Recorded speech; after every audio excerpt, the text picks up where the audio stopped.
What's going on, everybody? Welcome back to GmiasWorld. Today we're going to be talking about ACROBAT, and I'm at the point right now, EA, you win, dude. Like, I can't keep doing it because what's happening is the rage factor is like getting too high, and I don't want to buy another controller until, you know, obviously I secure a PS5. So I'm going to just keep, this one is like half broke. I've been smashing it all over the place. For the whole time for like Madden 20, I think I ran through 6 controllers, so I'm really trying to keep it down to a minimum. So what we're going to be doing right now is we're going to be changing some stuff up, and I kind of want to make sure that you guys are, you know, controlling your rage as well, because it's becoming a little bit more apparent that none of the things that we're looking to get tuned are going to get tuned. Whether they've moved on and they're focusing on the next gen, you know, obviously Madden 22, which that would make me feel better. If they were focused on that and just trying to make sure that certain things that are going on right now, even with the next gen Madden on PS5 and, you know, Xbox X, it's really, really trash overall. But it's not even about that. Some of you guys like it, some of you guys don't. Obviously for me, the way that the streaks work in next gen is perfect because the deep blues don't play anything. You know what I'm saying? I have friends that have the system. I just personally don't have the actual system myself. So I've seen it. I know what it's about. You know, pretty much you can just throw streaks all game in next gen. It's hilarious. So there are things that, you know, actually turns me on excessively with next gen, but it's okay. I'll wait to get my own and we'll be all ready for Madden 22. But for now, for those of us that are, you know, playing in like the Madden Classic, the Madden Challenge, stuff like that, you're still currently playing on the, you know, the current gen.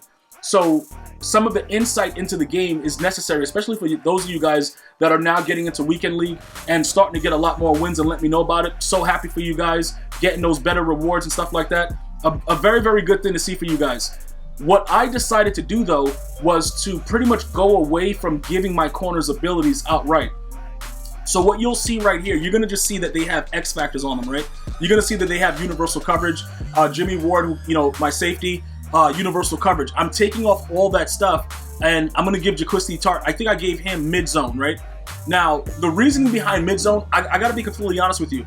He doesn't really play anything better with mid-zone, and it lights up randomly and stupid. But remember, at the time when you guys were telling me like, yo, Gmia, mid-zone lights up on anywhere on the field, it's ill.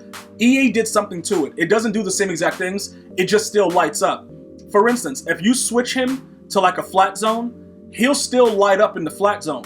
If you keep him in his regular, you know, purple, his quarter flat, whatever he's in, he'll light up no matter where he's on the field. That still remained the same. They didn't change the fact that it lights up. He just won't pick the ball off. He'll just stand there in the area and won't do anything. That's pretty much what's going on with it. So I leave that on him just in case, for the mere fact that one point in the game, he may actually do something. It's like, you know, because like I don't really have anything else to give him, and I don't want to just have him out there bare. You know what I'm saying? I might put him out there bare, but for the most part, I don't want to. Is it a possibility? Yes. You know, because he pretty much goes out there and plays the same regardless, to be honest. Like, I gotta be totally honest. I've tried him with the ability, I've tried him without, I've tried him with the X Factor alone. He plays the same. They're gonna do whatever they're gonna do, they're gonna drop the ball. It is what it is. So now, getting back to the whole fact that, you know, I'm giving up ACROBAT and I'm just gonna let my corners play with no abilities other than the X Factor. That's it. Now, these are the benefits, right? Nnamdi and Sherman, they usually, it's not a big deal. The only thing that's going to happen right now is this. If somebody comes out and dots you in an out route, he won't dive and let the ball go through his body. He'll just give up the out route. So if he gives it up, at least you're not diving out the way and the ball's going through you and the guy's catching it or something like that. You're just actually just, you know, stretching your arm out with that stupid animation or something like that. You're not really as aggravated because it doesn't look as ridiculous. So for me, to keep my, you know, my blood pressure low and keep everything, you know, under control, I'll rather him just stretch his arm out like an idiot and just get dotted instead of diving, lighting up, and not catching it. So what are the benefits for this? Because I know a lot of you guys are like, yo, Gmia, I saw that you were only using X factors. What's up with that, bro? What's the benefit? This is the situation, right? Even if this guy doesn't pick the ball, even if he just swats it and just does whatever, he's forcing incompletions. He's going to light up and play universal coverage.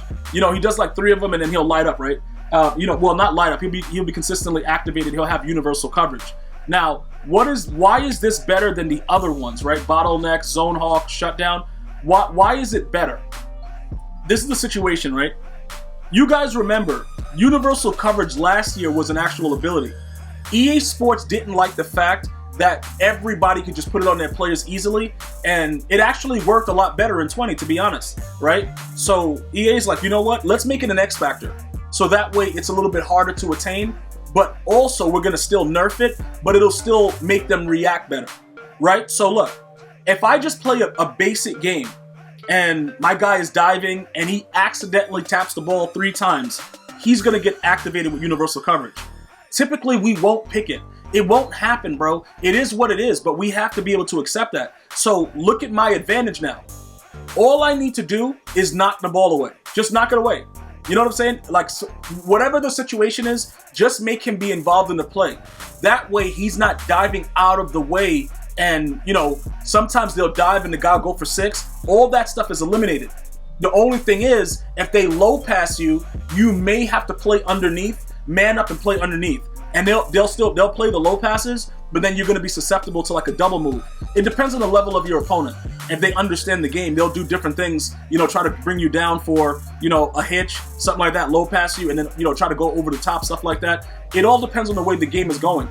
But he can still defend everything similarly like the way that he does it with ACROBAT, right? So all you would need, in my opinion, it's a better advantage, because breaking up the passes is usually what they're going to do. They're going to break up more passes than they're going to actually intercept in this game. So at least we get the benefit for it, and then we activate him with universal coverage. Now, once he's activated, if you're playing the right type of defense, like say for instance, you get activated with universal coverage, you can actually man up that player that's on that side, the outside or whatever, and he'll actually, like whoever you have out there, they'll actually play decent coverage. They'll literally, dude, this whole weekend league when I was playing it, and the second half I took all acrobats off and just had universal coverage. For most of those games, they got activated, whether it was an interception or just, you know, breaking up the pass. So it's more beneficial, and it's going to keep us a lot more sane. So I just want to make sure that the brain capacity of my viewers don't get continue to get dismantled by wild things that are happening, because it's going to happen anyway. At least now you won't dive and light up and be raging about it. So everything else that's there, like this right here, shutdown, you know what I'm saying? Like, I don't really like that as much. I don't really think it does, you know, having shutdown. Who did I have that on? I had it on somebody earlier in the year. I tried bottleneck and stuff like that. I don't primarily run man coverage, so I don't really care for bottleneck. And in Zone Hawk, you know, it is what it is. You're still not gonna, Zone Hawk is the kind of thing where you're still not gonna get an advantage because nothing is gonna be ACROBAT. But universal coverage, it doesn't matter what you're doing. So if you have to, you know, quickly, you know, do some quick links and change from zone to man, do whatever, you know it's universal. So he's gonna play a little bit better on whatever route it is. That's why I'm suggesting this. And like I said, getting 3 incompletions, if you're playing somebody that, you know, primarily tries to pass the ball often, you're going to get that on either side. So it's going to work for you.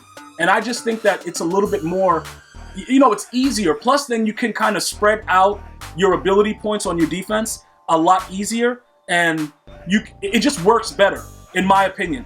You know, I would suggest that you guys try it out over ACROBAT, because you'll get over it. You know, all the diving around and being like you in the circus, you'll get over the fact that ACROBAT is nerfed, and it's just too much. It's too much to deal with when the guy throws it right at you and you dive directly at the ball. He just catches it and runs for 6. It's very, very hard to deal with. All right, so that's what we're doing from now on. The corners, my corners, until, you know, further notice, for whatever reason, if they patch the game and they actually start to do stuff, I don't think that they will. I think it's too far gone. But if that were to happen, we would obviously go and check it out. Remember, with the downtime and the server maintenance, different things like that, they tune the game and change stuff up. So all of a sudden, something else can be OP.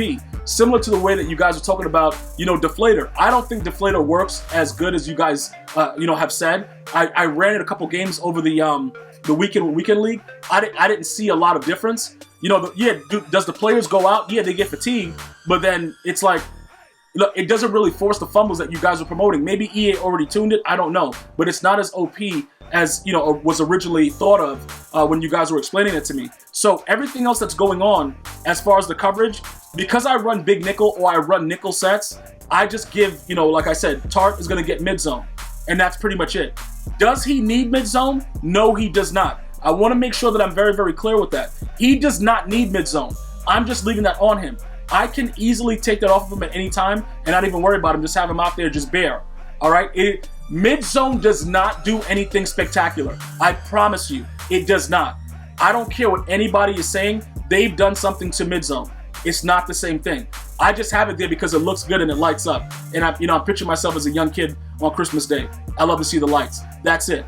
Is there a chance the next video he won't have an ability on him? Yes. It's completely something that may happen. All right? So that's what I'm going to suggest you guys to do. Now, as far as every other ability, I think they did something over the last couple of weeks to Edge Threat because it actually works a lot better.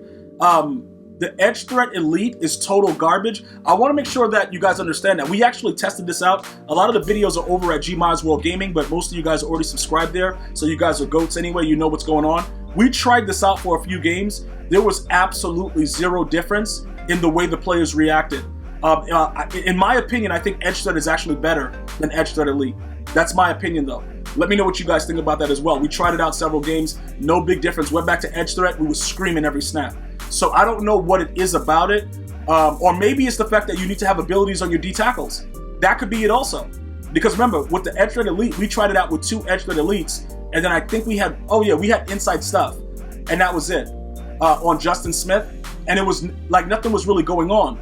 But now we have abilities on both D tackles. Maybe that does something with it. I don't know. But Edge Threat definitely is better than Edge Threat Elite, in my opinion. Let me know if you guys, don't agree with that and why, so that we could talk about it and stuff like that. But we pretty much had a lot of people in the stream looking at it and trying to take a look and see what's going on. It really, Edge Threat Elite is an actual joke. So we have the inside stuff, and then we have some unpredictable action going on. And I'll just show you briefly what's going on overall with the defense, so you guys will know. That way you guys are all set. So obviously we keep pick artists on this guy. We give unpredictable to 1 D tackle. Does it work? Who knows? It's unpredictable. It's EA Sports. Inside stuff. This guy gets unpredictable and Edge Threat. And it seems to be helping him get off a lot better, like against the line. Like he'll just throw a guy out the way randomly, and it's weird. Sort of like Double or Nothing, but Double or Nothing hasn't been working at all. And I played against a guy that had 4 of them over the weekend, and he got no pressure the whole game. So I don't know if they just tuned it up because people were complaining about it, but Double or Nothing is actually doing nothing. So they're not really lying to us. So it doesn't really matter either way. And then obviously we have Edge Threat there, and then we have mid zone on this guy. So like I said, that's the way the defense is right now. I think you will have a lot more happiness just knowing that your player is not going to dive out of the way and let the ball go through his neck, and the guy catches it while he's an acrobat idiot. I think this is going to work out for you guys. Let me know if you've already tried this. Is it working for you? Give me that feedback, because I think for the most part, a lot of you guys are starting to win more games and understand a little bit more about the abilities and how Madden works, and I'm happy for you guys that you're able to do that. Shout out to all you guys that are watching the video right now, that are subscribed on both GmiasWorld Gaming and GmiasWorld right here. Make sure you follow me on Twitter, Instagram, Facebook, and Twitch, all at GmiasWorld, and I'm going to see you guys and girls next time. One love, y'all.